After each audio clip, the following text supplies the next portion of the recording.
بسم الله الرحمن الرحيم. اللهم محمد صلى الله عليه وسلم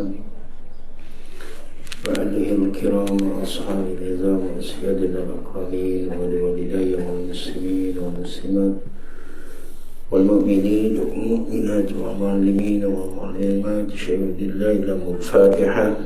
أعوذ بالله من الشيطان الرجيم. بسم الله الرحمن الرحيم. الحمد لله رب العالمين الرحمن الرحيم مالك يوم الدين إياك نعبد وإياك نستعين اهدنا الصراط المستقيم صراط الذين أنعمت عليهم غير المغضوب عليهم ولا الضالين.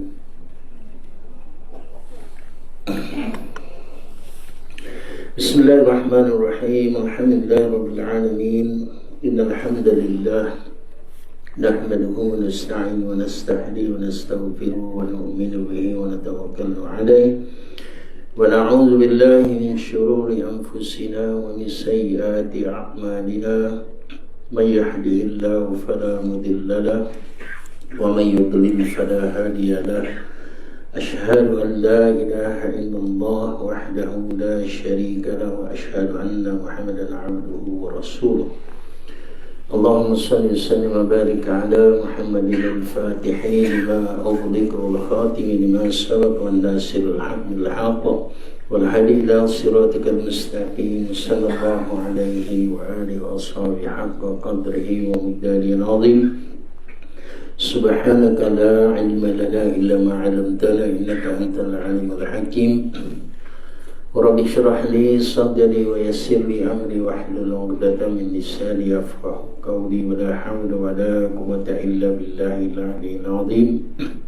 اللهم صل على سيدنا محمد عبدك ونبيك ورسولك النبي الأمي وعلى آله وصحبه وبارك وسلم تسليما لا نبي بعده.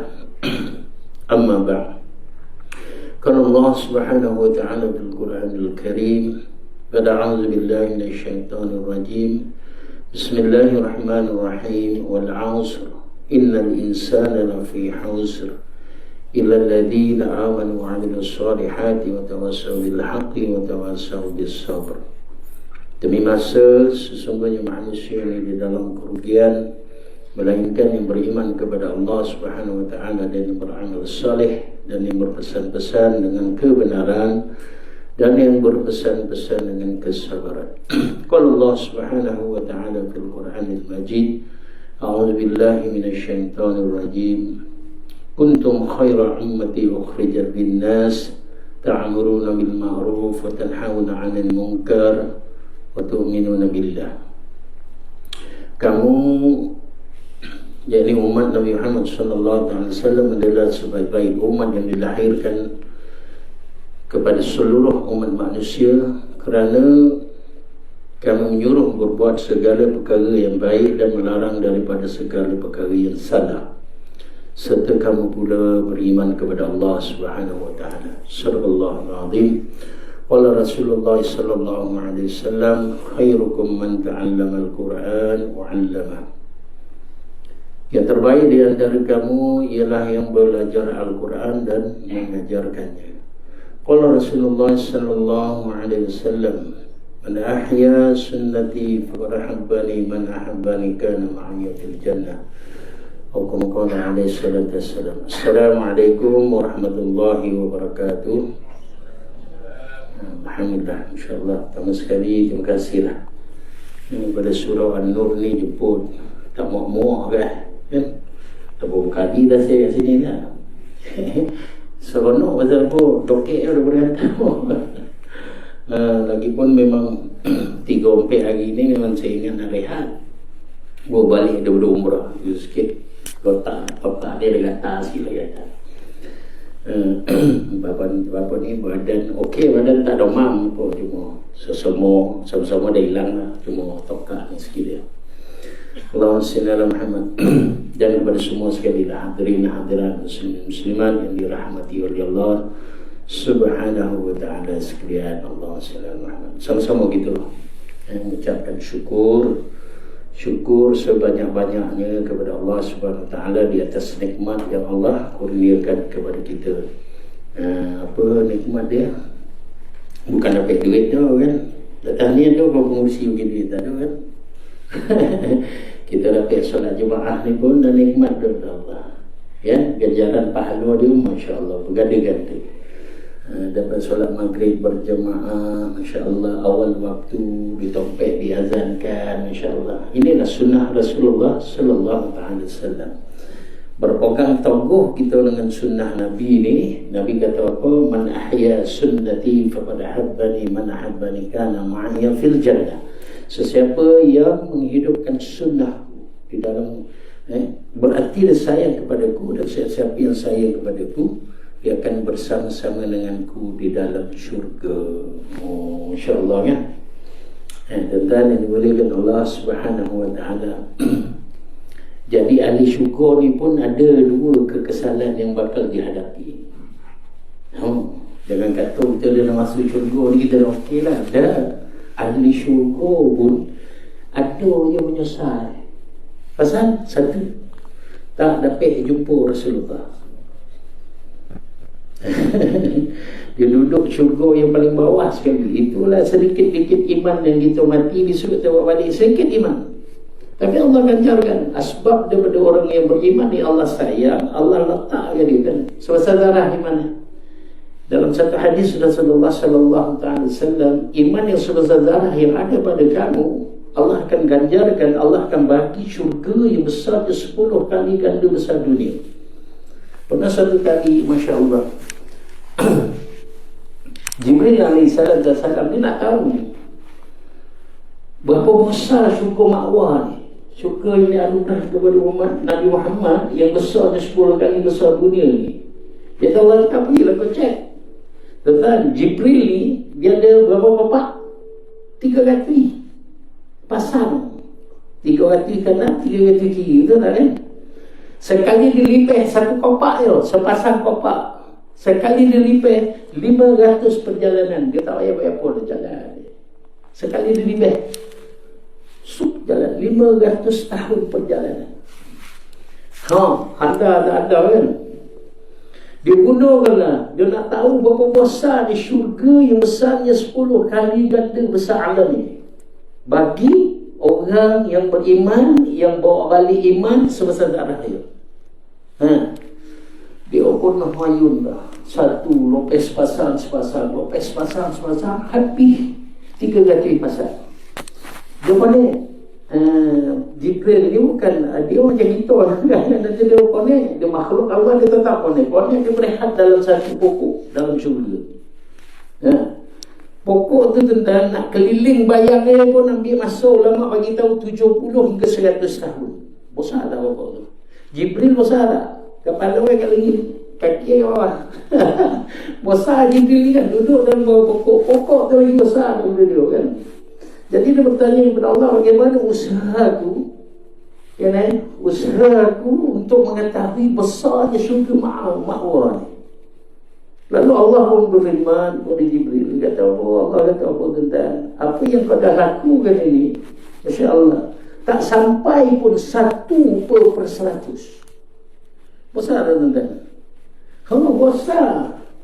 Sayang kepada Allah yang beriman, yang walaupun ada besar je, Masya Allah, iman yang dibawa balik itu sebesar Quran anugerah dia.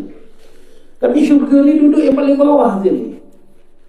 Jadi 2 kekesalan yang saya belajar lah, kerana hari ini kita kongsi lah. 2 kekesalan. Satu, tak dapat bertemu Rasulullah.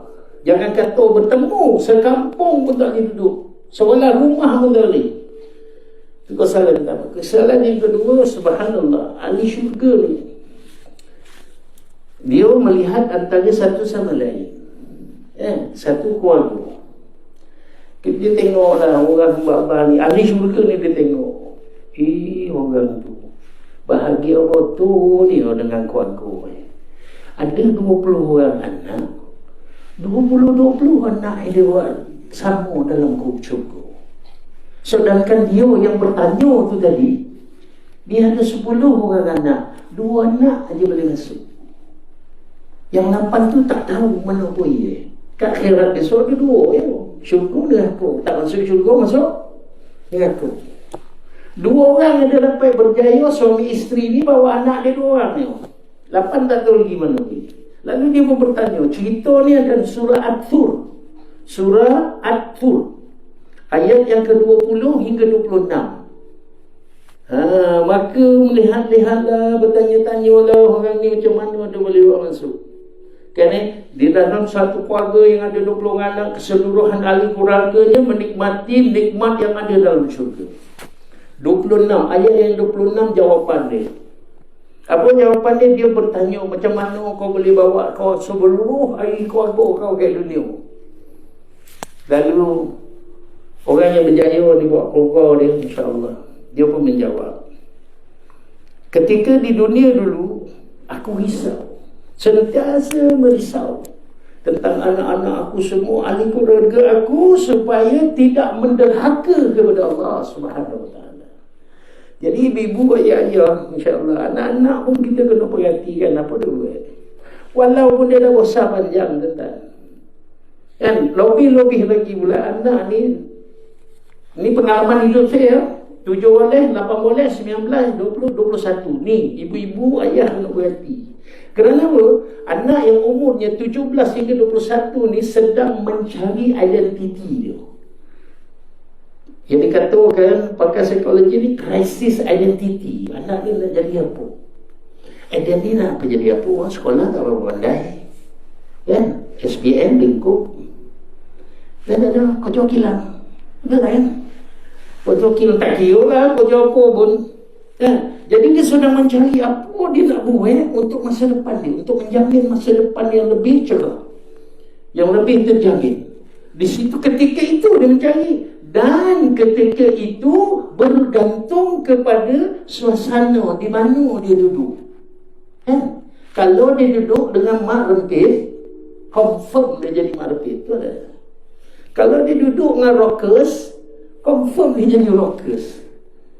Tahu kan? Kalau dia duduk dengan kontraktor, dia akan jadi kontraktor. Bergantung dalam suasana mana dia duduk. Kerana dia sedang mencari identiti dia. Faham buat tu sebab kena jaga nak. Dunia sekarang ni tuan-tuan, di luar sana. Kawan saya bawa balik daripada Amerika, daripada USA, United States, keluar 4 bulan di sana. Dan budaya orang di sana sedang hampir datang ke sini, malahan ada kat sini. Apa budaya itu tuan-tuan? Satu orang anak boleh menjadi free thinker, tak ada agama. Okay?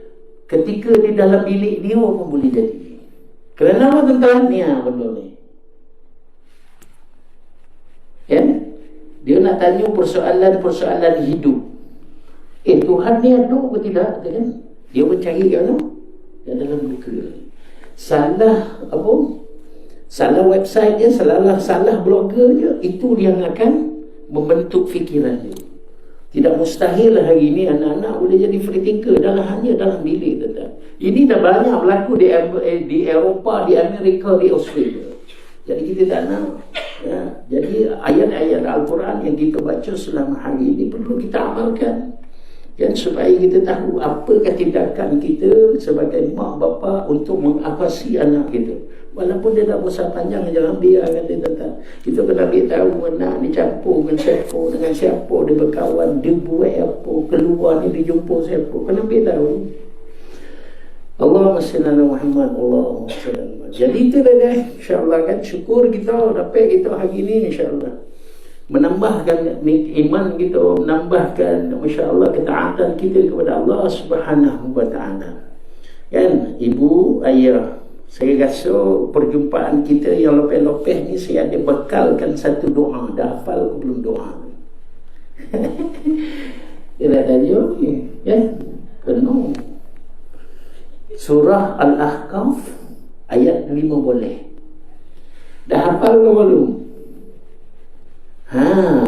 Rabbi auzi'ni an ashkura ni'mataka allati an'amta alayya wa ala walidayya wa an a'mala salihan tardahu wa aslihni fi dhurriyyati inni tubtu ilaika wa inni minal muslimin. Ya Allah, ya Tuhanku, Kau ilhamkanlah aku ya Allah, supaya tetap bersyukur di atas nikmat yang Kau berikan kepadaku dan kepada kedua ibu bapaku, insya-Allah. Dan supaya aku ni tetap mengerjakan amal yang saleh yang Engkau redai ya Allah, dan jadikanlah sifat-sifat yang baik ini masuk meresap ke dalam jiwa anak-anak keturunan. Sungguhnya aku ni orang Islam yang taat patuh kepadamu dan sentiasa bertaubat kepadamu ya Allah. Dah hafal kau belum mana? Amalkan kita doa ni. Doa ni kita minta apa tuan-tuan? Supaya nikmat yang Allah bagi ni kita sentiasa bersyukur kepada Allah Subhanahu Wa Taala. Tuan-tuan, syukur ni bukan kocok main-main. Syukur ini kado kaitannya dengan iman. Dah saya rasa 2-3 perjumpaan saya cerita pasal syukur ni, betul tak? Syukur ni ada kaitan dengan iman. Sebab Rasulullah sallallahu taala alaihi wasallam, masya-Allah, kerana suruh kita mengusahakan iman kita yang sifatnya berbolak-balik. Iman ni sifat berbolak-balik, kadang keluar, kadang masuk, kadang ngatih, kadang bawah, kadang dia kuat. Kan dia nak pergi masjid lah kan. Abang tak makan dulu. Tak ada ni kan Ustaz Ijan ni nak bagi ceramah ni kan. Masa tu iman tengah meningkat tu. Kan sampai makan pun tak peduli, World Cup pun tak peduli dah. Kan nak pergi masjid dari hati dia kan. Masa tu iman dia tengah hati. Kan? Lepas-lepas yang sah tu kan, bang tak pergi masjid bang. Allah, tadi dah makan tak lebih. Dah konyak ngantuk lah tu ni kan. Agak lagi lah dia kan. Tu iman tu dah jatuh tu. Macam iman saja. Betul tak? Kan? Jadi Nabi ni suruh mengucapkan syukur dengan baca doa masnun yang Nabi tinggalkan begitu. Nampak benda tu tak ada benda. Alhamdulillahilladzi ahyana ba'dama amatana wa ilaihi nusyur. Syukur, segala puji bagimu ya Allah. Alhamdu, apa makna alhamdu ini? Syukur, segala puji. Kita memuji Allah, dalam masa yang sama kita ucap terima kasih kepada Allah. Itu alhamdu. Nah, kalau saya salah betul kan ya, saya ni bukan ustaz, baru nak start ni. Kan, masya-Allah. Segala puji bagi Allah, syukur bagi Allah. Terima kasih ya Allah kerana Engkau dah menghidupkan aku balik setelah Kau matikan aku buat sementara. Mati ni ada apa ni? Tidur ni mati koci. Roh kita memang tinggal gitu. Kan? Jadi tidur ni adalah mati. Tapi sementara. Tapi bila Allah hidupkan balik, Nabi suruh ucapkan syukur. Kerana inilah satu perkara yang harus kita buat, yang diajarkan oleh Rasulullah sallallahu alaihi wasallam. Sunnah, dapat pahala sunnah, sebut alhamdulillah. Kalau tak hafal doa masnun yang penuh, tak apa, ucap ya alhamdulillah. Ya, seperti saya kata yang lepas-lepas, syukur ini harus diucap dengan lidah, rukun qalbi, ikhlas di dalam hati, dan diterjemahkan melalui rukun fi'li, perbuatan. Apa perbuatannya? Taat perintah Allah, mengikut cara Rasulullah sallallahu alaihi wasallam. Dan perkara ini tentang Allah sallallahu Muhammad, masya-Allah, yang selalu orang terlepeh pandang. Kan? Orang terlepeh pandang. Pasal apa? Pasal kita dah rasa selesa. Lahir-lahir je Islam. Kan? Lahir Islam, ada pula iman. Kan? Kita rasa selesa. Sehingga kan keselesaan itu membuat kita ni terlepas pandang. Apa perkara yang selalu kita terlepas pandang? Satu perkara ni yang jarang kita ucapkan syukur. Apa dia?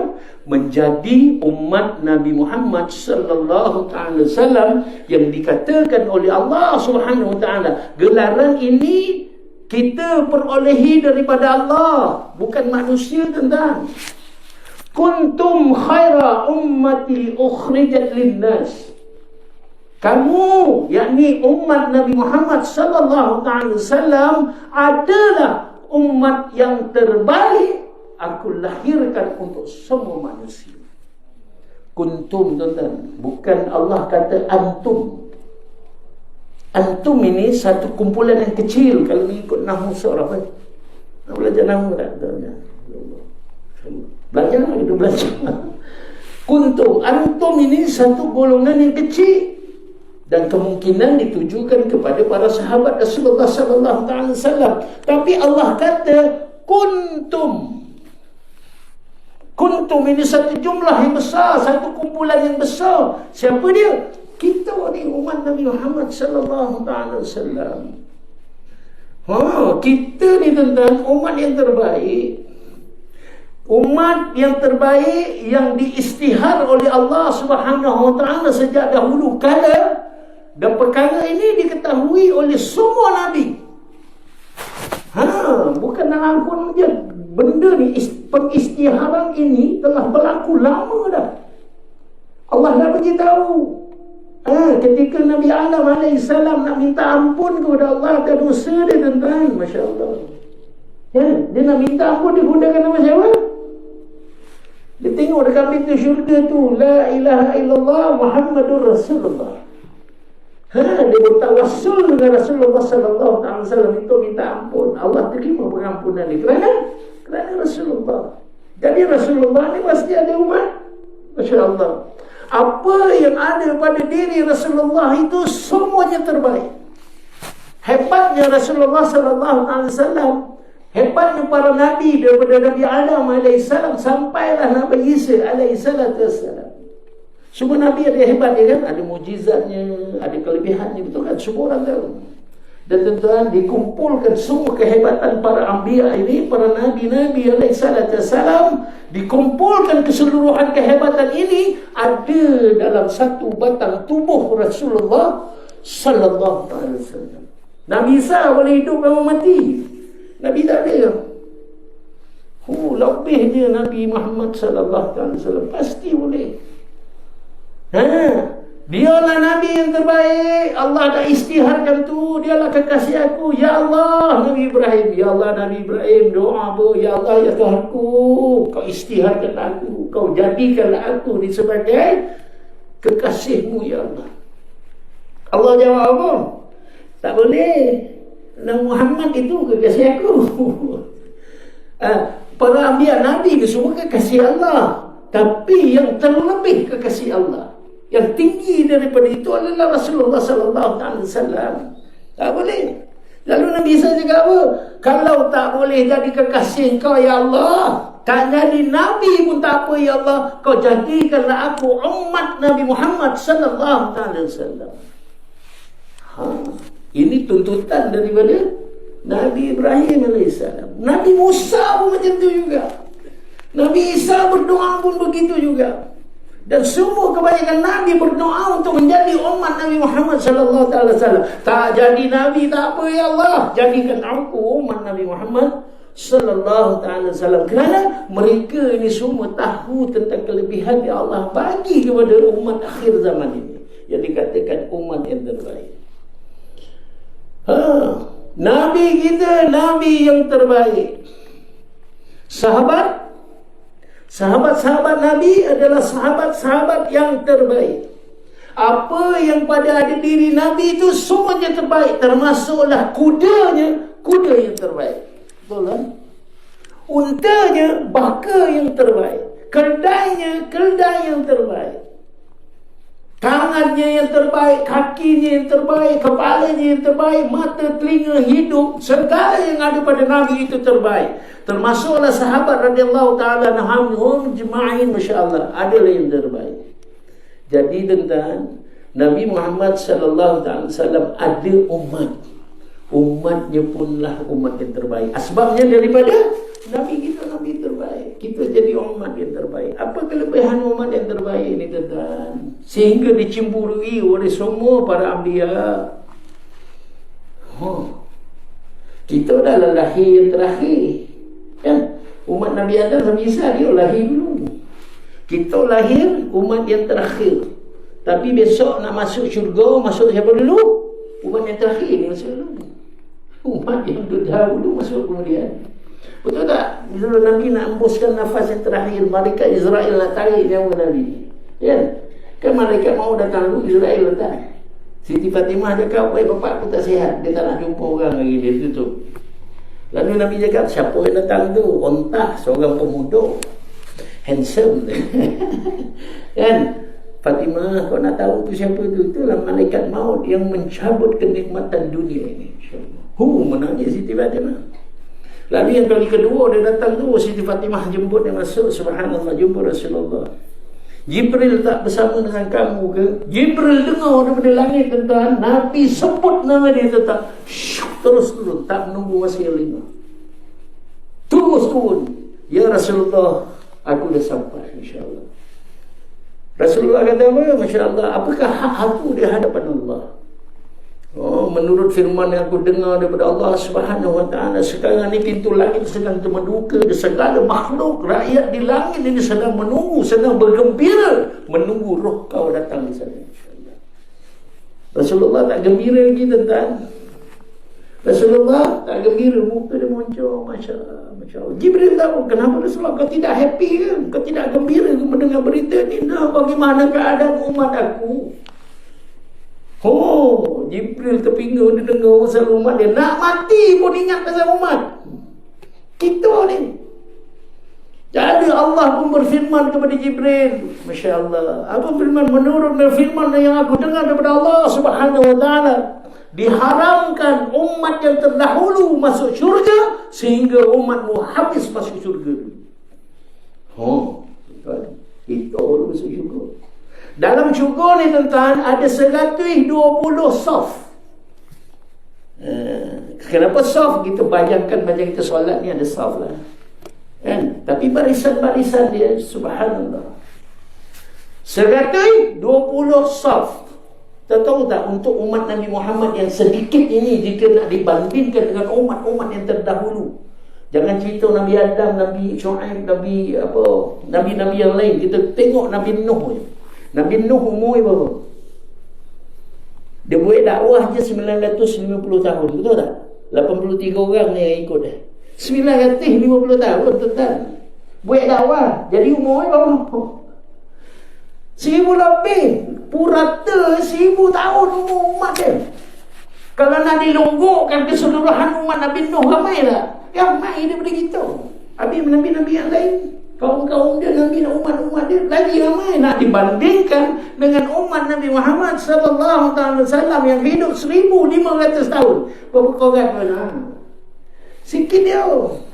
Tapi Allah anugerahkan asbab kita ni umat yang terbaik, dia sayang kepada Rasulullah sallallahu alaihi wasallam. Termasuk umat dia 80 saf diperuntukkan untuk umat Nabi Muhammad sallallahu alaihi wasallam. 40 saf untuk umat lain. 80 saf untuk kita, tuan-tuan.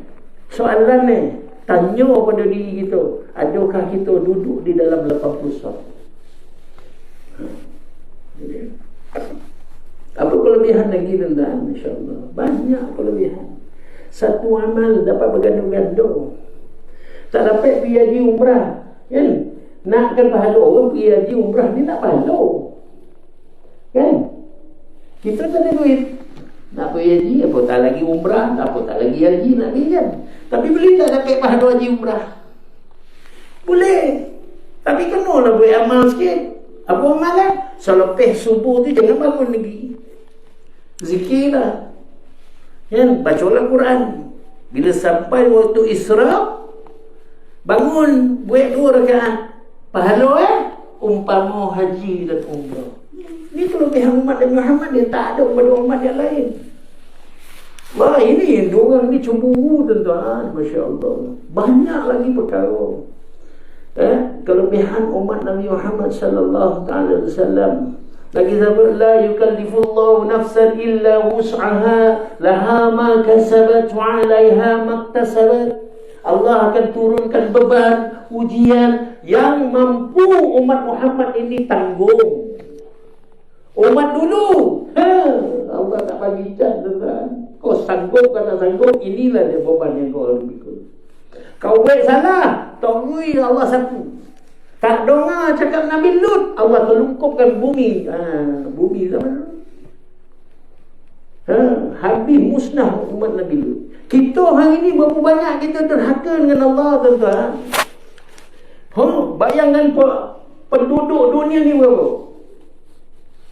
8 bilion. Lebih kurang 8 bilion. Yang Islam ni berapa? 1.7 lebih kurang 1/3. Maknanya orang yang derhaka kepada Allah SWT 2/3 lebih pula daripada orang Islam. Dalam orang Islam 1.7 bilion tu pun ada yang derhaka dengan Allah SWT.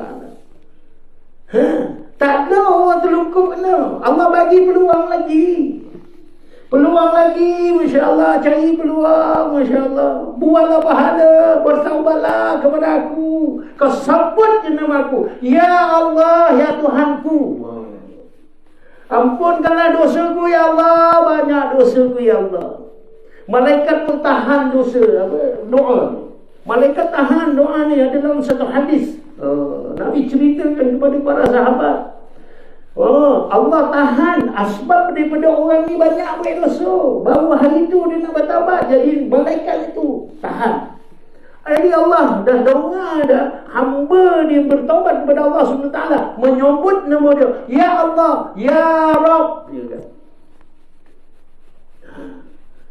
Tanya malaikat, kenapa kau tahan doa orang ni? Dia menyebut nama aku, minta ampun kepada aku. Sesungguhnya dia banyak dosa, Ya Allah. Dia menyebut nama aku. Kau tak ada hak nak menahan hamba aku yang menyebut nama aku, menyesal bertaubat kepada aku. Lepas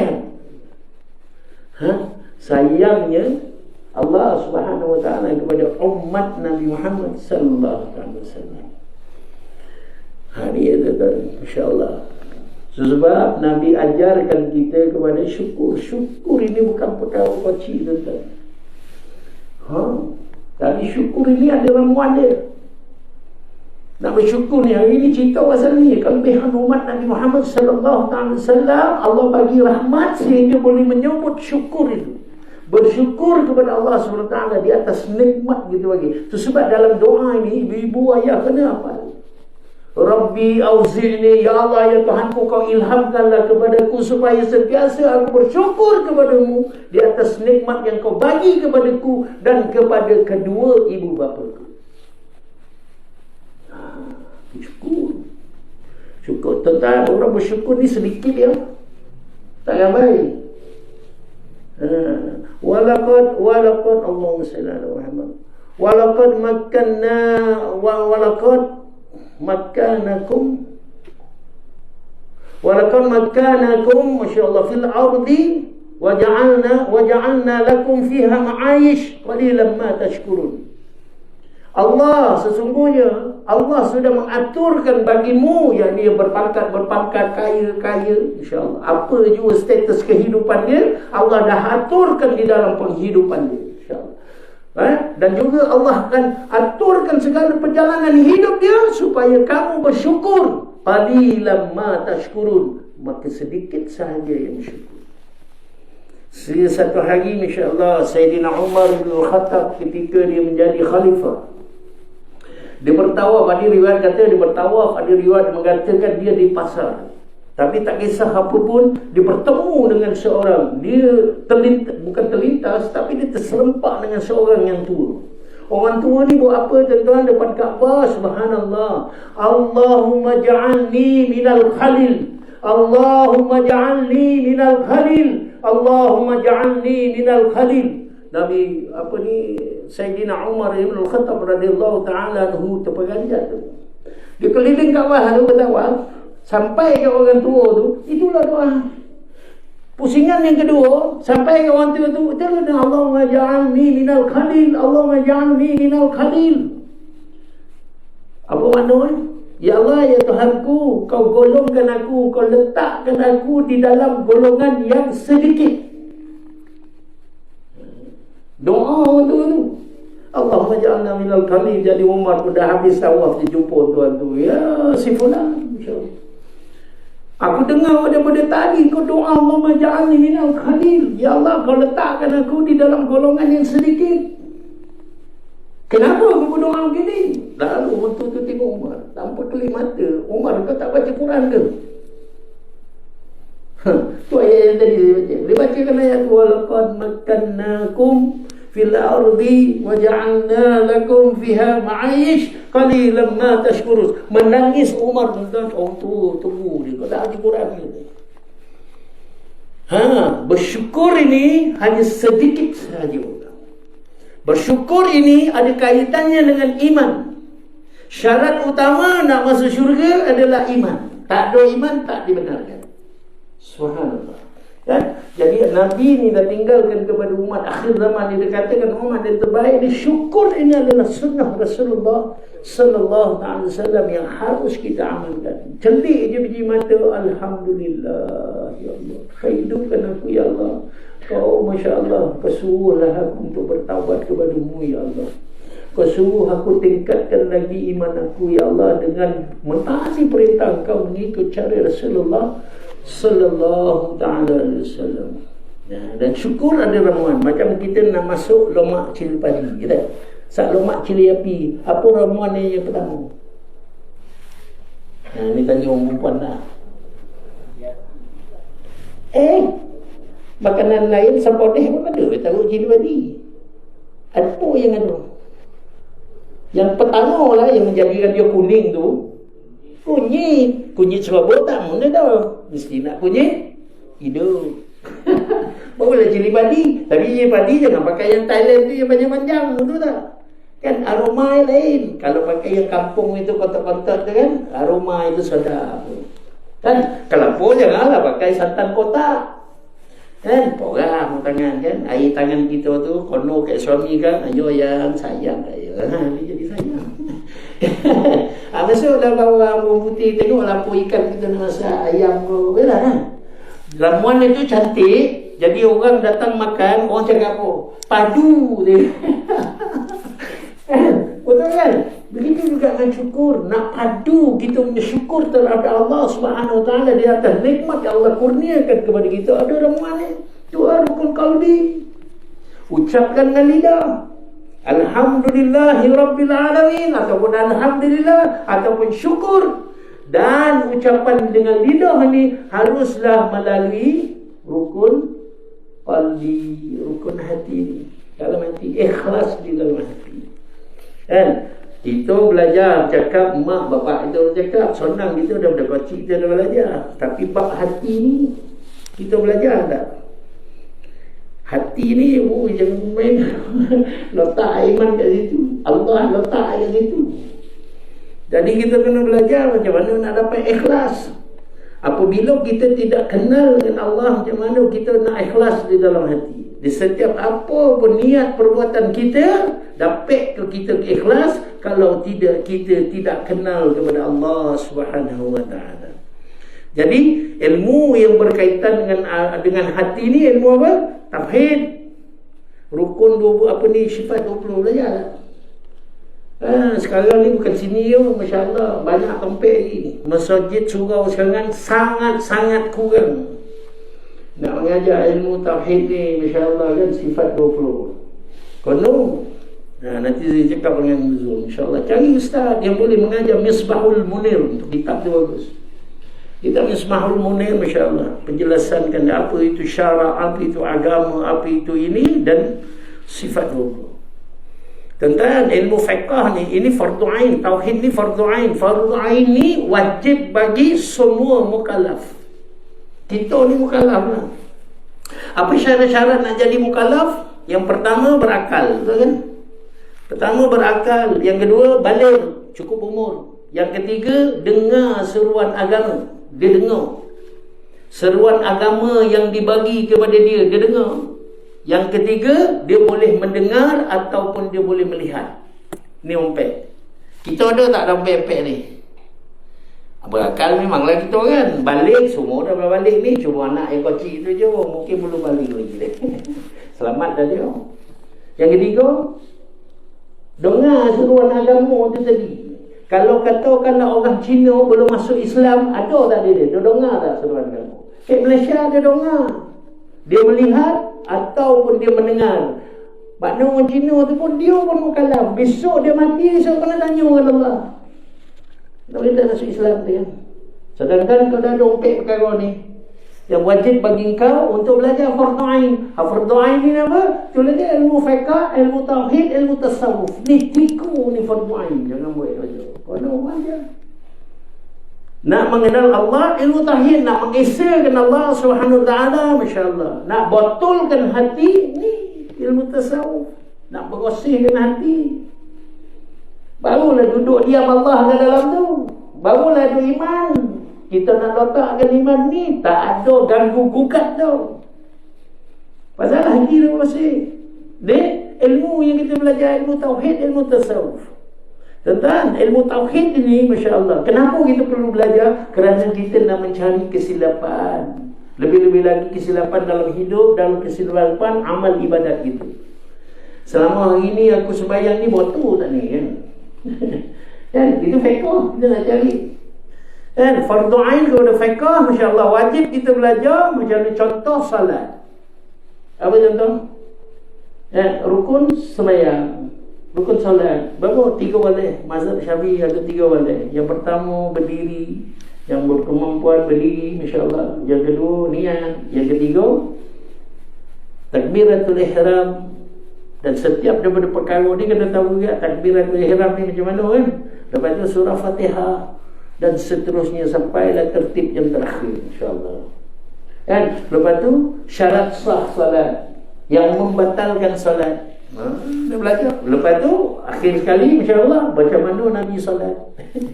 Qiyamnya Nabi macam mana, Nabi angkat takbir macam mana. Ada yang macam ni, dia macam ni, dia macam ni, macam-macam.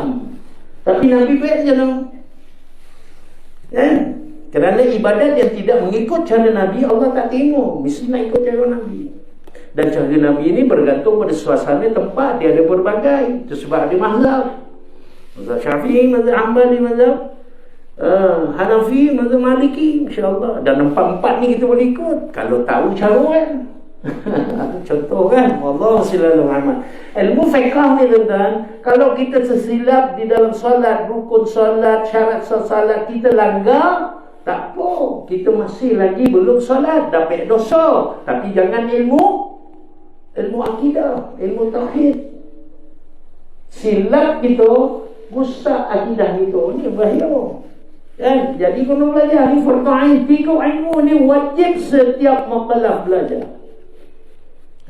Ilmu ni tak ada umat lain, umat Nabi Muhammad ni kelebihannya. Supaya kita ni sentiasa perhatikan diri kita ni, Masya-Allah, di dalam apa jua amalan, ibadat, perbuatan kita harian, mesti nak mengikut cara Rasulullah sallallahu alaihi wasallam. Itu yang dikatakan Nabi ni, wa ma arsalnaka illa rahmatan lil alamin. Tidaklah aku, Masya-Allah, turunkan kamu ya Allah, ya Rasulullah, untuk menjadi rahmat sekalian alam. Inilah ilmu rahmat.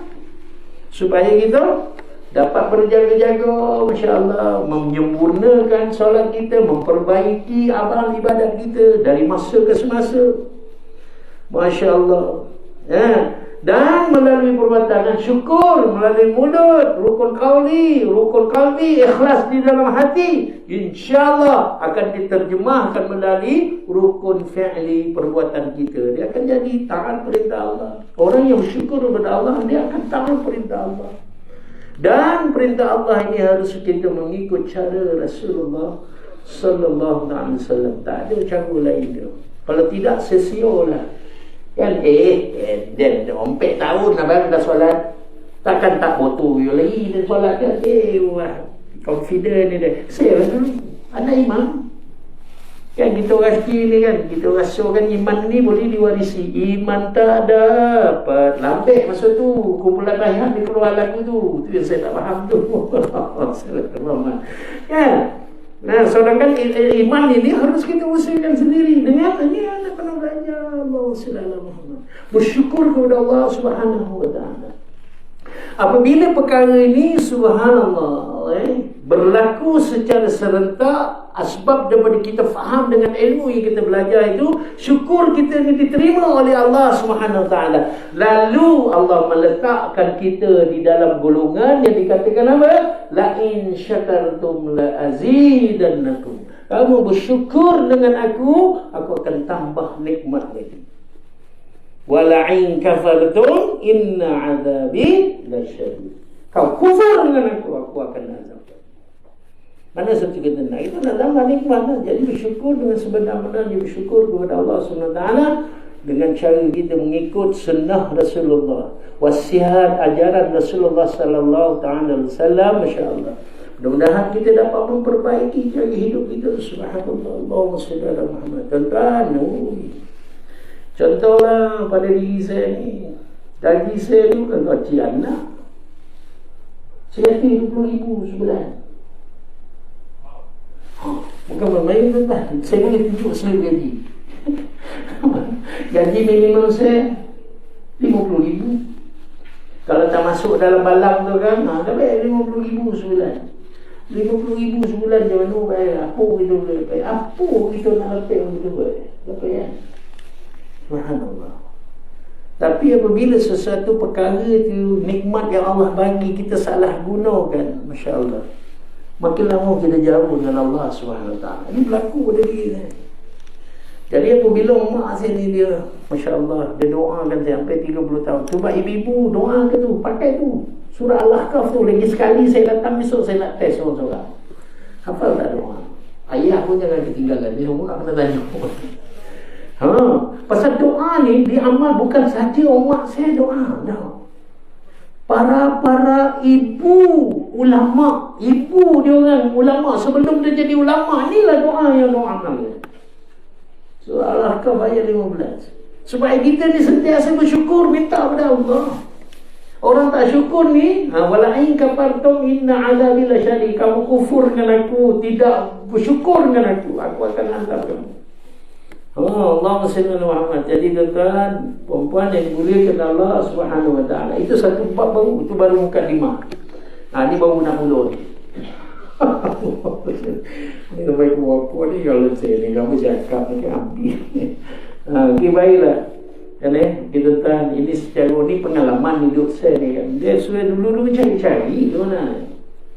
Apakah perkara-perkara yang perlu kita lakukan untuk mengusahakan iman kita.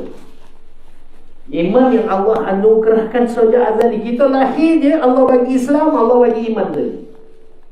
Dan iman ini Nabi kata apa? Sifatnya berbolak-balik. Kan? Dan satu doa lagi, apa ni? Ya muqallibal qulub, ya Allah ya Tuhanku yang membolak-balikkan hati. Ni doa Nabi tinggalkan kepada kita ni. Kita amalkan ke tidak? Ya muqallibal qulub, sabbit qalbi ala dinik wa ala ta'atik. Ya Allah yang membolak-balikkan hati, insya-Allah. Tetapkan aku di dalam agamamu, di dalam mentaati. Oh Masya Allah, segala perintahmu ya Allah, Allah selalu yang membolak-balikkan hati, Masya Allah. Allah ni bagi masalah ke kita, bagi ujian ke kita, tapi ada jalan penyelesaiannya. Allah bagi kita ni, lahir kita ni, memang kita ni pendosa, tapi ada jalan keluar. Kan? Kullu bani Adam khata'u. Semua anak Adam itu melakukan kesalahan, melakukan dosa. Sambung daripada hadis tu, wa khairul khatta'ina tawwab. Yang sebaik-baik yang melakukan dosa itu ialah yang bertaubat. Jalan keluar. Taubat pun sunnah Nabi. Wa ma kana Allah mu'adzibahum wa hum yastaghfirun. Surat Al-Anfal ayat 33. Baca kalau ada itu. Allah tidak sekali-kali mengazab kamu ketika kamu sedang beristighfar. Bukan mati sebut la ilaha illallah masuk syurga, Allah masuk syurga, dah sedang kita istighfar astaghfirullah, mati dah syurga. Allah sallallahu Muhammad. Tentang apa benda yang kita nak buat? Mentaati perintah Allah Subhanahu wa taala dan mengikut perintah Allah ni, kita kena ikut cara yang Nabi ajarkan kepada kita. Nak membuktikan kita ni bersyukur kepada Allah SWT, mengikut ramuan yang terakhir itu tadi adalah rukun fi'li, melalui perbuatan kita. Taat perintah Allah mengikut cara Rasulullah sallallahu alaihi wasallam. Jadi apa benda perintah Allah yang kita kena ikut ni? Saya bagi asas saja hari ni. Ya, nanti ada masa lagi Ustaz Zulkifli ni panggil saya ni, insya-Allah kita boleh huraikan sedikit demi sedikit, insya-Allah. Apakah perkara? Ompek perkara ni kena buat. Yang tak boleh lari sebagai umat yang terbaik, umat Nabi Muhammad sallallahu alaihi wasallam. Kita ni umat Nabi Muhammad, tak boleh tidak. Jangan kita tak mengaku. Habis akidah kita macam mana. Kita ni umat yang terbaik. Banyak ganjaran yang Allah bagi nikmat kepada kita, insya-Allah. Jadi ompek perkara untuk mengusahakan iman kita. Ompek perkara nak menandakan kita ini bersyukur kepada Allah SWT, yang akhirnya Allah tingkatkan iman, masya-Allah, Allah tambah nikmat. Allah masukkan kita syurga tanpa hisab. Ini yang dikojarkan oleh orang-orang dulu ni, tuan-tuan. Umat Nabi Muhammad dia dibenarkan untuk masuk syurga tanpa hisab. Masuk syurga tanpa hisab ni apa, tuan-tuan? Ulama bagi tahu, tak lalu mahsyar.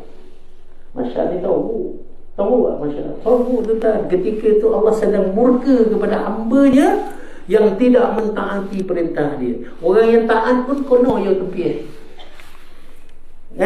Jadi umat Nabi Muhammad ni dia ada kelebihan sedikit, boleh masuk syurga tanpa hisab. Lepas sangka kali kedua ditiup tu, pom. Malaikat apa yang tiup sangka kali? Malaikat Israfil alaihi salam. Subhanallah, kan? Dia tiup yang kedua tu, saudara-saudara manusia ni yang boleh masuk syurga tanpa hisab ni depan pintu syurga dia. Tak lalu dia masyarakat. Orang semua bergerak pergi ke masyarakat. Kan yang dikatakan ad-dukhan tu tadi, api menyemara, asap menolak kita pergi ke masyarakat. Subhanallah. Tapi dia saudara-saudaranya masuk depan pintu syurga. Ini umat akhir zaman, insya-Allah. Ini usaha kita. Subhanallah. Jadi apa perkara yang kita nak buat? Ompek perkara. Yang pertama kena buat dakwah. Yang kedua, ibadat mengikut cara Rasulullah sallallahu alaihi wasallam. Yang keempat, ta'lim wa ta'lum. Belajar dan mengajar mesti ada dalam hidup kita ni. Syukur lagi dapat. Duduk ni belajar dia ni. Niat daripada rumah hari ni, hijab nak datang ni. Ya Allah, aku berniat, ya Allah, selain daripada iktikaf dalam surau ini, ya Allah, aku nak belajar.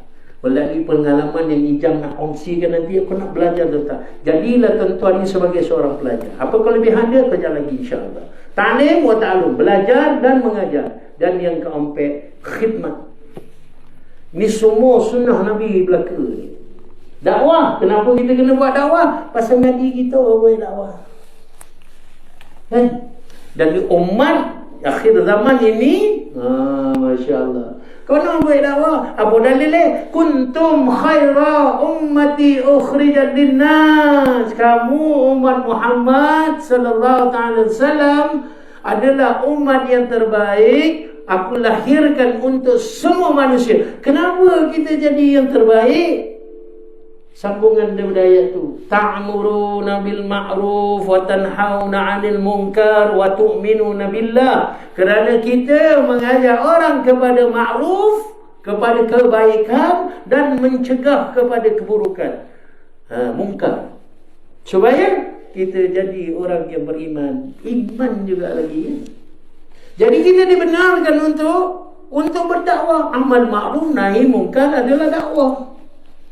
Jadi itu kerja yang Nabi buat apabila dilantik menjadi rasul, menjadi nabi, menjadi rasul di Gua Hira. Kan? So lepas tu, masya-Allah. Ayat yang pertama, surah yang pertama keluar adalah Iqra bismi rabbikal ladzi khalaq.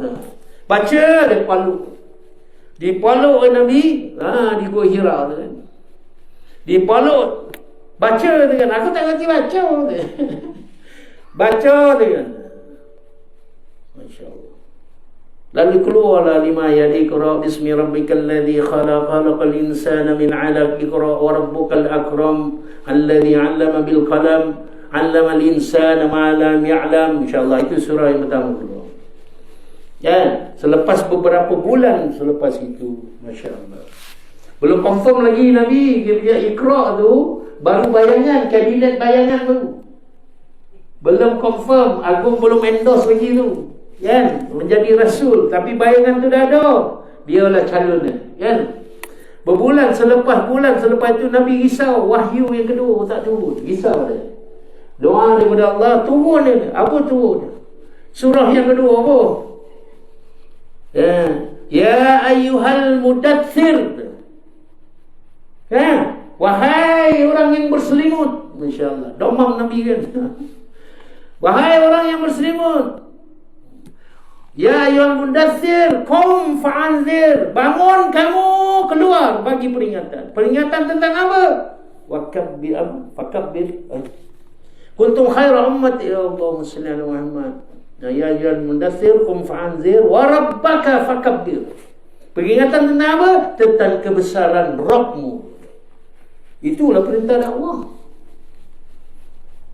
Barulah confirm PM ke-10 dia. Confirm kan. Allahumma salli ala Muhammad. Tapi tetaplah ada musuh lagi. Abu Jahal, Abu Lahab, siapa lagi kan? Abu Sufyan Allahumma salli ala Muhammad kan. Allahumma salli ala Muhammad. Jadi Nabi bila balik dia jumpa isteri kesayangan Siti Khadijah radhiyallahu taala anha. Nabi cakap apa tuan-tuan? Mula daripada hari ini, apabila aku dapat wahyu perintah Allah suruh aku keluar berdakwah ini, Nabi cakap apa?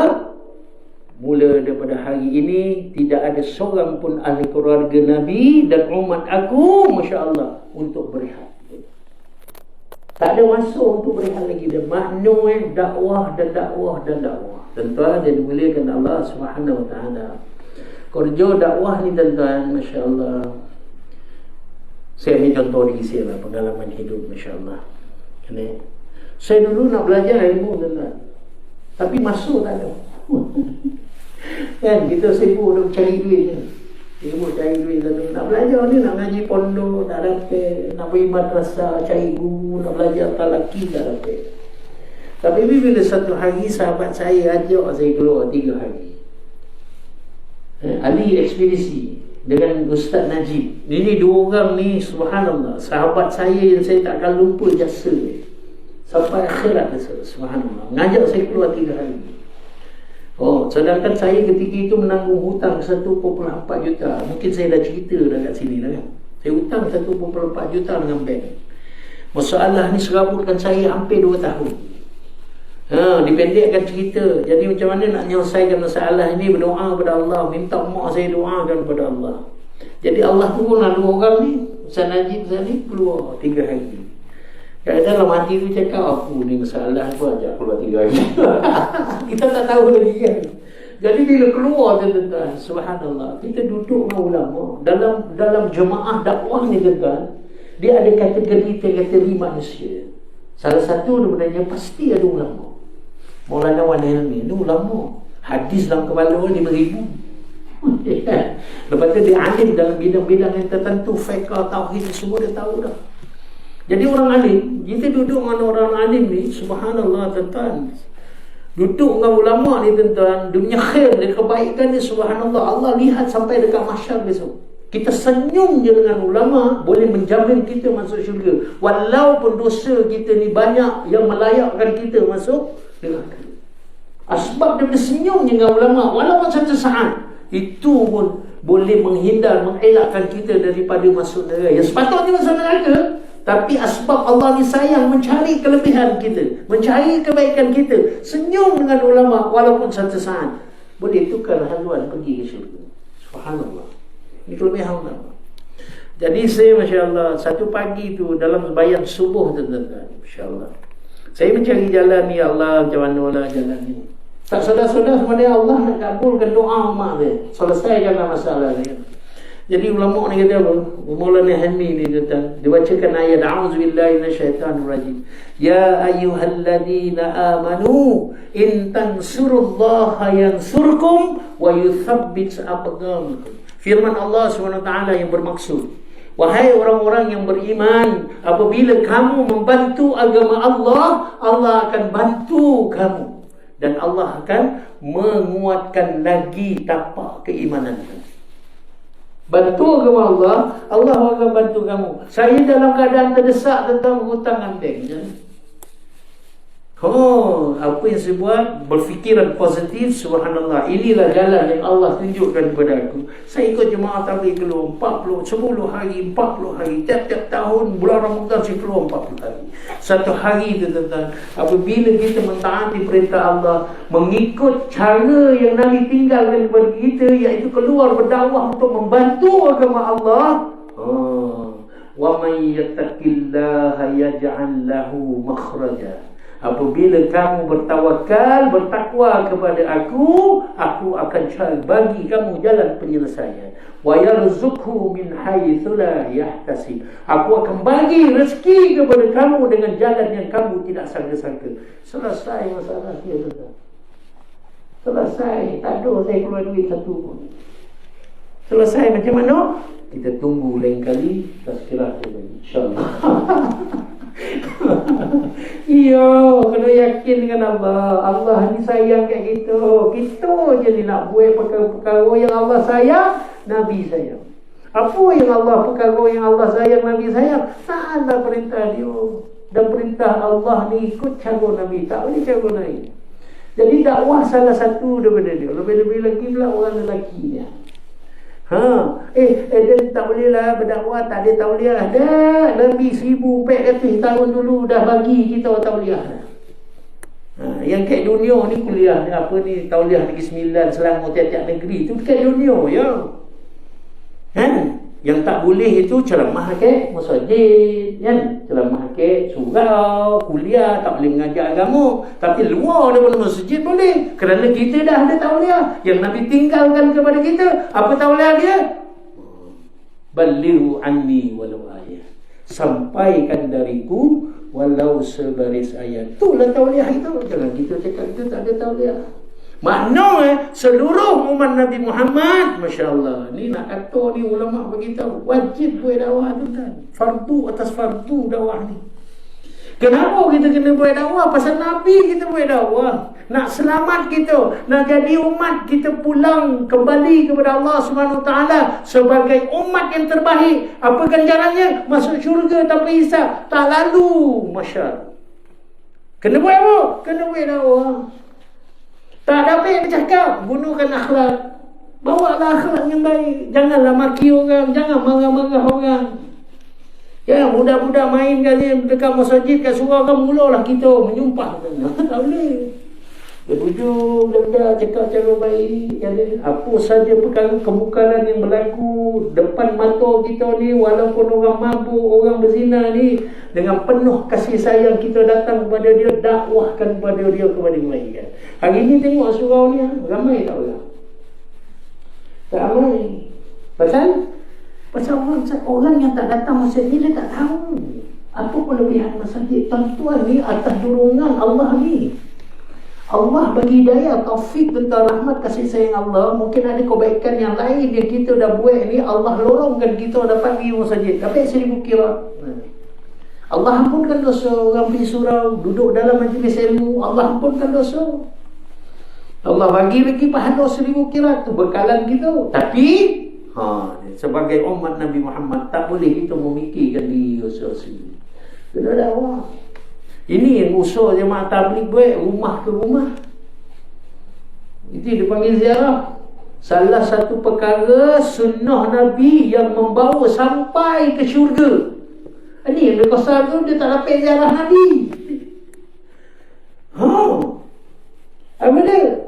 Sunnah ziarah, pergi rumah. Bukan nak tarbiyah orang tu, bukan nak syarah orang tu, nak nak tazkirah orang tu. Dah. Kita nak hubungkan silaturahim, insya-Allah. Ya, bagikan dia fadilat pergi masjid. Mungkin dia selama hari ni tak ada orang bagi tahu kat dia. Kita kena bersangka baik kepada Allah. Janganlah duduk orang tu tak pergi masjid tu. Besok kita pulaukan dia. Dia tak datang masjid besok, dia mati besok, peduli tak payah pergi dia. Kita pulaukan dia. Saya dia datang masjid. Mandi besok, mandi dah sendiri mati tu kan. Kapan sendiri, pergi tanam sendiri dia. Iya, bukan kat sini lah, ada tempat lain. Sampai hati dia macam tu. Nabi ni Yahudi mati pun Nabi bangun. Umar cakap, itu Yahudi buat apa kau bangun? Ya Rasulullah, dia cakap, sungguh Yahudi ni umat aku juga. Yang aku sedih kan ni kerana dia tidak membawa mati dia kalimah la ilaha illallah.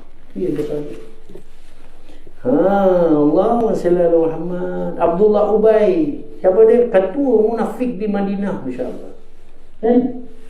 Kesian Nabi, masya-Allah, kedatangan anak dia tu, dia tolonglah bapa aku ni, tolong kau solatkan bapa aku. Nabi, pasal apa? Itu pun sahabat dia.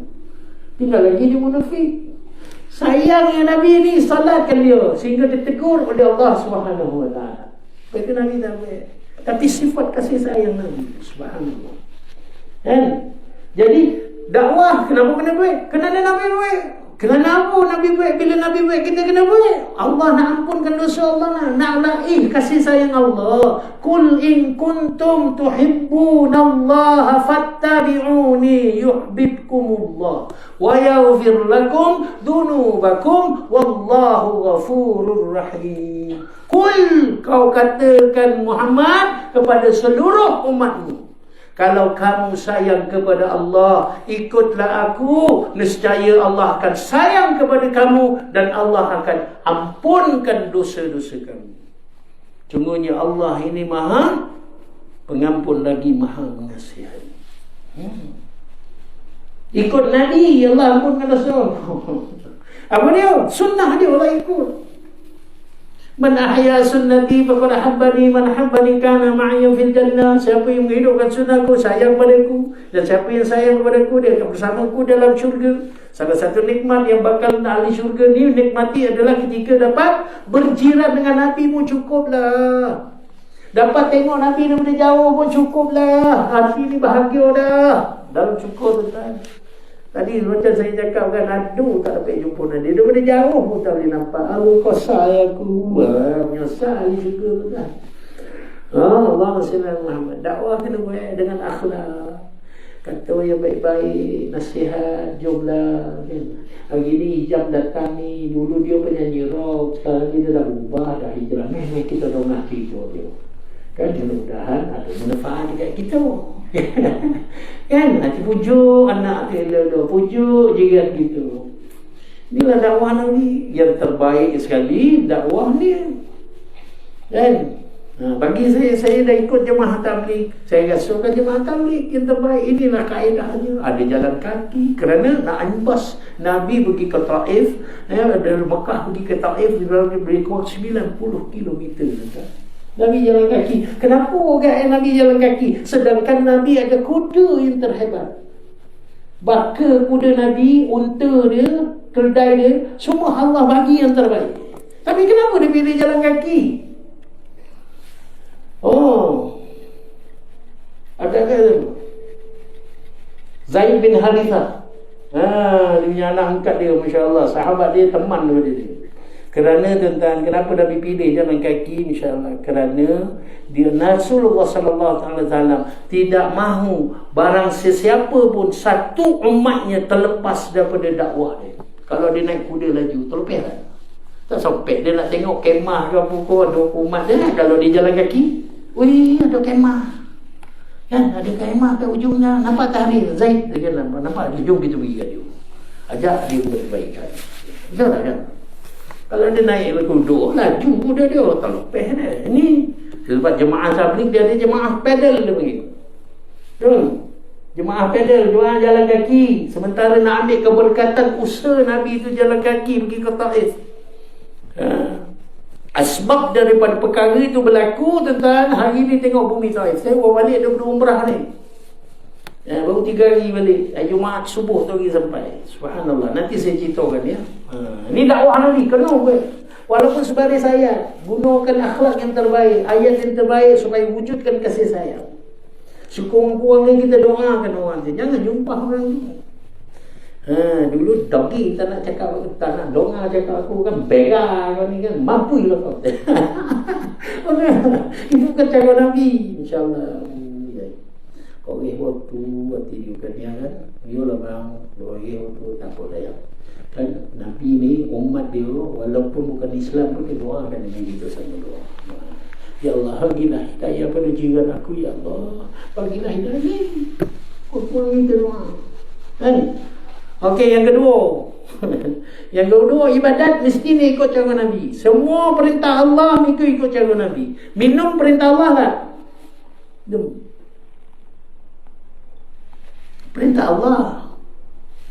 Dan minum, jaga kesihatan, haus tu Masya Allah minum. Minum pun kena ikut cara Nabi. Macam mana Nabi ikut? Cara ni benda ni nak kena ajar pada anak. Makan, masuk bilik air. Sampai daripada kecil sunnah, sampailah besar-besar sunnah. Sunnah yang terbesar yang Nabi tinggalkan kepada kita, itulah dia dakwah.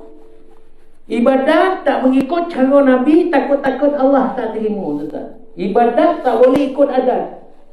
Aku daripada kecil dah semayang dah lah. Itu yang apa buat lah kan. Jadi aku semayang dah, macam tu lah. Lepas tu kita kena belajar macam mana cara Nabi. Puasa Nabi macam mana, Nabi berjalan macam mana, kan? Nabi solat lebih-lebih, Nabi solat ni macam mana, kan?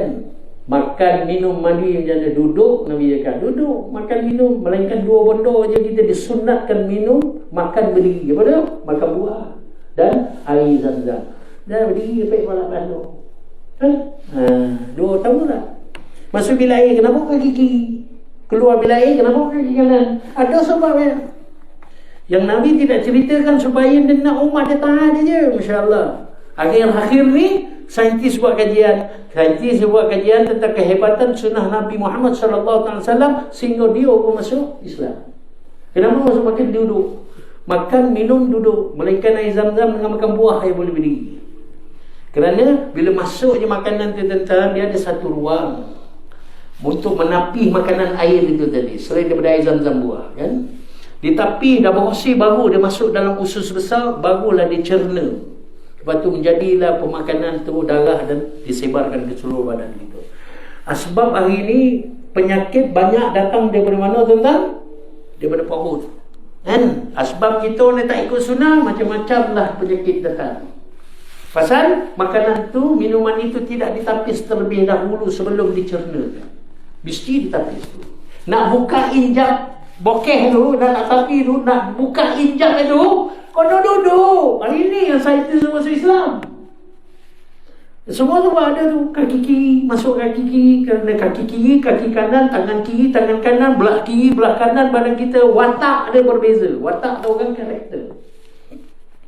Kaki kiri ni tuan-tuan, Masya Allah, apabila kita tergelincir, kan, dia automatik kaki kiri, watak dia ni dia akan tarik balik. Itu watak dia. Kaki kanan jangan masuk kaki kanan, tergelincir dia tahu je. Itu sebab keluar bilik air pakai kaki kanan, masuk bilik air kaki kiri, baca bismillah. Keluar bilik air kaki kanan, alhamdulillah. Dapat doa masnun yang penuh, lagi banyak pahala dapat, kan? Allahumma inni a'udzubika minal khubusi wal haba'is. Kaki kiri basuh. Kalau boleh tutup kepala, pakai alas kaki, itu selipar tak bilik air. Tak elakkan kita tergelincir dan sebagainya, kan?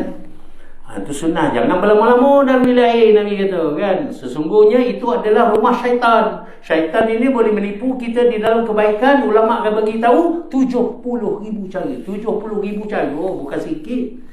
Kita rasakan ada orang dulu kan, aku nak ambil idea dulu lah, pergi Temenung kejap. Ya, pergi bilik air. Betul tak? Di zaman-zaman kita mungkin, zaman-zaman muda ni tak ada donga tu kan. Zaman-zaman kita mungkin, pergi bilik Temenung lah, korang dapat idea, banyak lagi nak mesyarakat ni kan.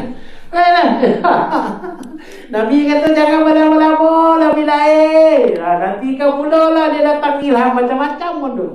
Takut-takut ilham yang kita rasakan baik yang didapati di dalam bilik air rumah syaitan ni tadi, takut ada mudaratnya. Sebab Nabi tak suruh lama-lama. Dan habis, janganlah buat iPhone, Facebook pula dia. Dalam bilik air, Facebook, TikTok, kan ada orang pula buat live. Allah SWT. Kan, kita tak ikut Nabi tu lah kan. Keluar bilik air kaki kanan, alhamdulillah, ataupun ghufranaka alhamdulillahillazi azhaba 'anil 'adha wa afali. Dapat pahala lebih sikit. Kalau tak ada, alhamdulillah, tapi pahala sunnah tu tadi, amalkan sunnah. Makan tangan kanan, kenapa tak makan tangan kiri? Kerana tangan kiri itu syaitan. Iblis syaitan makan tangan kiri. Jangan kita salah, kita ikutlah Nabi kaki kanan. Allahumma salli ala Muhammad. Allah. Dan banyak lagi perkara. Kan ibadat mengikut cara Rasulullah sallallahu alaihi wasallam. Apa saja yang mengikut cara Nabi, itulah ibadat itu diterima oleh Allah Subhanahu wa taala. Yang ketiga, ta'lim wa ta'allum, belajar dan mengajar. Setiap umat Nabi Muhammad ada dalam hati untuk belajar. Walaupun dah 10 kali khatam kitab Munyatul Musalli ke, Misbahul Munir ke, Penawar bagi hati ke, apa-apalah kitab, kan? Dah 10 kali dia khatam kan. Cak Ijam mengajar apa tu? Penawar bagi hati. 10, 20 kali dia dah khatam dah. Tak payah pergi. Bukan tu. Bukan kita nak pergi belajar nak pandai. Kita belajar nak ambil keberkatan majlis tu. Pasal kita ni banyak dosa. Duduk majlis ilmu, berkatnya apa? Allah ampunkan dosa Allah bagi 1000 kirat. Walaupun dah 20 kali kau kata. Jadilah orang yang tawaduk. Tuan-tuan guru hari ni pun tuan-tuan, majlis tu diajar ataupun pengajarnya, pengkuliah dia adalah anak murid dia. Macam tuan guru Haji Sidik. Ustaz Nasuha ni kalau mengajar tentang dia ada tu, bawa lagi kotak nulis lagi apa nak murid. Bukan nak murid dia, belajar dia mandi. Ni dia mantap tu. Dan orang yang ada ilmu ini wajib mengajar. Nak dapatkan sifat tu.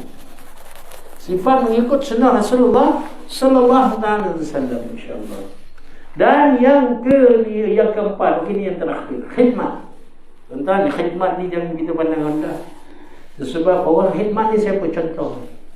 Tu orang MPS, sapu tepi jalan, angkat sampah gitu kat rumah. Jangan pandang hina kat orang, tuan-tuan. Kan, dia orang khidmat. Ulama bagi tahu apa, ya Allah, kita keluar dakwah, kita dapat iman. Kita duduk majlis ta'lim wa ta'allum, belajar dan mengajar, kita dapat ilmu. Kita buat khidmat, kita dapat Allah, dapat segala-galanya. Sayyidina Ali radhiyallahu anhu ketika Abu Zar Al-Ghifari, insya-Allah. Asal sebelum jadi perompak dia bukan Islam. Dia ketua perompak tu. Setiap kabilah pedagang lalu ke padang pasir tu dia perompak. Satu hari tu bila dia dengar ada pula Nabi dekat Madinah, dia suruh hantar orang kanan dia, kau pergi tengok betul Nabi kan? Kalau tak ada kita belasah dia. Kalau tak betul kan, dia kepala sancing. Tengok-tengok sahabat dia tu tak datang, dia tak balik-balik ni. Kau sana dah masuk Islam dah. Dia pun pergi dapat hati, dia pergilah ke Madinah. Pergi ke Madinah, dia carilah Muhammad. Kau kenal Muhammad tak? Pernah jumpa dia. Habis orang Madinah ni cakap Muhammad keluar, Muhammad tak ada. Muhammad keluar. Jadi dia pun apa benda pun ambil. Jadi datanglah Sayyidina Ali. Tuan ni mungkin bukan orang Madinah ni. Pertama kali saya nampak tuan. Ya, memang saya nak jadi Muhammad. Muhammad tak ada. Muhammad dah keluar. InsyaAllah. Jadi tuan ni tak ada tempat tinggal kan. Tak apalah, duduk rumah dia. Duduk rumah saya, dia lah bagi makan. Sayyidina Ali bagi makan. Khidmat orang ni, Abu Zar Al-Ghifari, ketua perompak. Masya Allah. Asbab daripada khidmat Sayyidina Ali radhiyallahu ta'ala anhu, masuk Islam dah 3 hari lagi. Rasulullah sallallahu alaihi wasallam khidmat kepada Bilal 3 hari masuk Islam Bilal. Ni saya nak cerita ni tentang saya baru balik dari umrah. Subhanallah.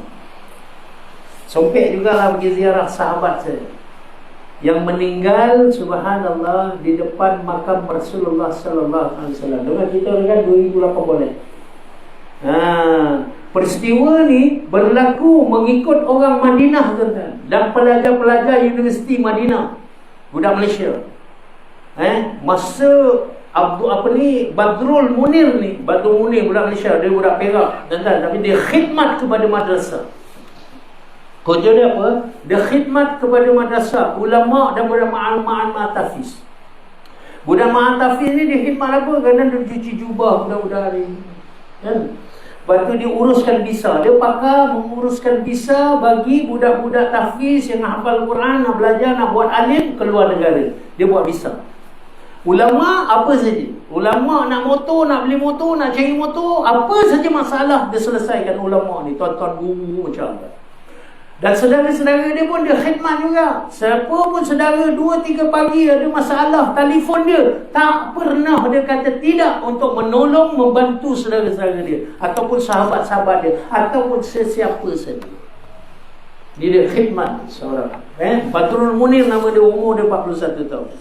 Subhanallah. Satu hari tu tuan-tuan, Allah terbitkan di dalam hati dia rindu kepada Rasulullah sallallahu alaihi wasallam. Kerana hidupan sehariannya seboleh-bolehnya nak mengikut sunnah Rasulullah sallallahu alaihi wasallam. Daripada kecil sampailah ke besar-besar sunnah, insya-Allah. Jadi Allah terbitkan dalam hatinya rindu kepada Rasulullah. Cakap dengan bos, besok kita pergi umrah bos, pasal tuan guru, cikgu-cikgu ni, guru besar ni semua sayang kat dia. Subhanallah. Orang baik, masya-Allah. Mana boleh ini 10 Ramadan terakhir ni, bos cakap kan. Flight tak ada, hotel dekat Makkah, Madinah pun tak ada. Kita pergi bulan 12 je lah. Tak nak bos, saya nak pergi besok je. Tapi bos ni sayang kat dia punya pasal. Tak apalah bang, saya cubalah cari. Takdir Allah Subhanahu Wa Taala. Kalau Allah nak bagi seorang pun tak boleh halang. Ada hotel, ada flight ticket. Besok tu berangkat dia pergi ke Madinah dulu. Sampai pukul 8 lebih tu jemaah takhir di Masjid Nabawi. Tak sempat nak pergi ziarah kerana keletihan. Balik hotel tidur. Malam tu pukul 2 pagi bangun, tahajud dekat hotel. Tidur sekejap menunggu subuh. Subuh turun dekat Madinah, dekat masjid. Habis je solat subuh, solat jenazah. Habis solat jenazah baru nak pergi ziarah Rasulullah sallallahu alaihi wasallam. Ketikalah mereka ni berempat. Masya-Allah. Maulana Ibrahim dengan Wak Ramli dekat depan, dia dengan Maulana Jamal, masya-Allah. Jadi orang ramai, masya-Allah, pergi ziarah-ziarah. Yang dua orang ni Maulana Ibrahim dengan Wak Ramli dah lepas, dah keluar. Yang dua orang ni tak lepas. Tengok-tengok tak keluar lagi. Jadi Maulana Ibrahim pun telefon Maulana Jamal. Apa berlaku tak keluar-keluar? Bat tumbang depan makam Rasulullah. Allahu Akbar. Masuk mereka balik. Kecoh orang Arab ni tuan-tuan, kecoh. Orang Arab ni kecoh sangat. Masya-Allah. Ada yang kata apa? Aku ni 15 tahun jadi imam di Masjid Nabawi ni, belum tentu lagi dapat pengakhiran ayat aku macam budak ni. Siapa budak ni? Apa amal dia? Tuan-tuan nak tahu tak berapa ribu tahun, 1000 tahun peristiwa tu berlaku. Zaman yang selepas sebelum itu, subhanallah, 1000 tahun dulu zaman tabi'in, 400 tahun hijrah. Berlaku yang pertama, wafat depan makam Rasulullah. Wafat dekat Raudah ni banyak ada tuan-tuan, ramai. Tapi wafat depan makam Rasulullah zaman tabi'in dulu. Zaman tabi'in tahu kan? Masya-Allah, jumpa sahabat tapi tak jumpa Nabi. Itu tabi'in. Tabi'in, dia tak jumpa sahabat, tak jumpa Nabi, tapi dia jumpa tabi'in. Begitu. Jadi zaman tabi'in 1000 tahun dulu, 400 hijrah dulu berlaku. Dan 1000 selepas itu, inilah Badrul Munir. Subhanallah. Tuan-tuan, ini orang khidmat tuan-tuan. Sebab jangan pandang lekir kita dia khidmat. Dan akhirnya musyarat. Tuan-tuan, nak bagi tahu masya-Allah, seluruh imam di Jazirah Arab, imam-imam besar ni semua turun ke Madinah. Nak tahu siapa budak ni mati. Nak tahu amal dia, apa amal dia. Sehingga Allah pilih mati dalam depan makam Rasulullah sallallahu alaihi wasallam. Kecoh satu dunia, viral satu dunia tentang peristiwa ini tuan-tuan. Allahumma salli ala Muhammad. Selak tuan-tuan, masya-Allah. Dia ni lah budak khidmat. So, sebab jangan pandang kita lekir tentang khidmat tuan-tuan. Khidmat kepada jiran, khidmat kepada keluarga kita, khidmat kepada jiran. Masya-Allah, janganlah kita pandang masya-Allah bersangka buruk dengan Allah SWT. Selalulah membantu semata-mata nak wujudkan kasih sayang. Kasih sayang kita di antara diri kita, masya-Allah, dengan menyampaikan salam, menyampaikan kasih sayang kepada masya-Allah saudara kita, saudara se-Islam kita, masya-Allah. Janganlah kita fitnah, masya-Allah. Kita tengok hari ni tuan-tuan, takut. Takut kan. Kalau kita tengok medsos sekarang ni, subhanallah. Dah lah orang tu jadi. Dulu Pak dia gini, saya ni bukan orang politik. Saya orang tabligh, duduk atas pagar. Kenapa orang tabligh duduk atas pagar? Kadang orang marah.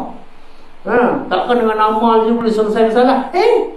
Allah kata dalam Quran nak selesaikan masalah dengan amal. Subhanallah.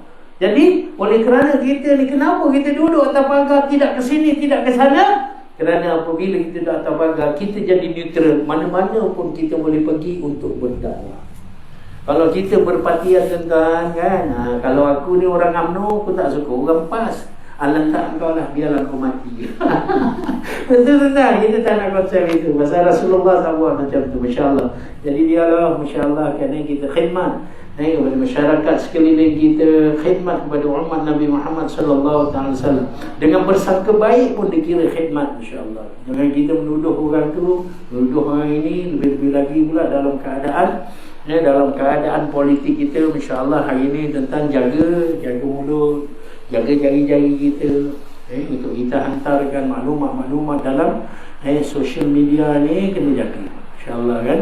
Mengumpat kita elakkan daripada mengumpat tentang Allahumma salli Muhammad, kata yang benda-benda yang tidak elok. Dan akhirnya tentang Masya-Allah kan, 4 perkara yang menjadi asas untuk kita mengusahakan iman kita, Masya-Allah. Mudah-mudahan Masya-Allah Allah akhirkan hayat kita, Masya-Allah, di dalam keadaan kita masih lagi beriman. Itu yang nak. InsyaAllah tuan-tuan rasanya cukup sekadar dulu. Nanti yang lain-lain tu lagi, nanti kan kita habis-habis kan tak ada modal tak lain kali. InsyaAllah kita jumpa lagi banyak lagi pun dah pukul 9 lebih tadi ya.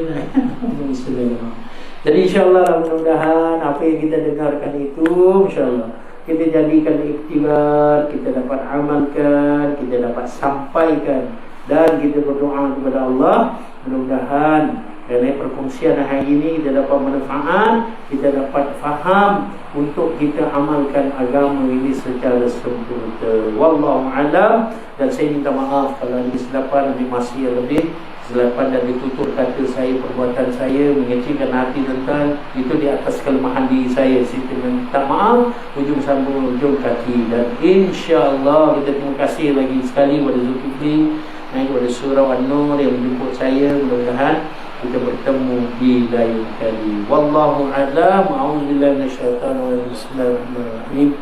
Alhamdulillahirabbil alamin wassalatu wassalamu ala asyrofil mursalin sayyidina Muhammadin wa ala alihi washabihi ajma'in. Allahumma arhamna bil Qur'an waj'alhu lana imaman wa nuran wa rahmatan wa rahmah. Allahumma zakkirna minhu ma nasina wa 'allimna minhu ma jahilna warzuqna tilawatahu ana 'al-layli wa an-nahar واجعله لنا حجة يا رب العالمين. اللهم وفقنا لما تحب وترضى.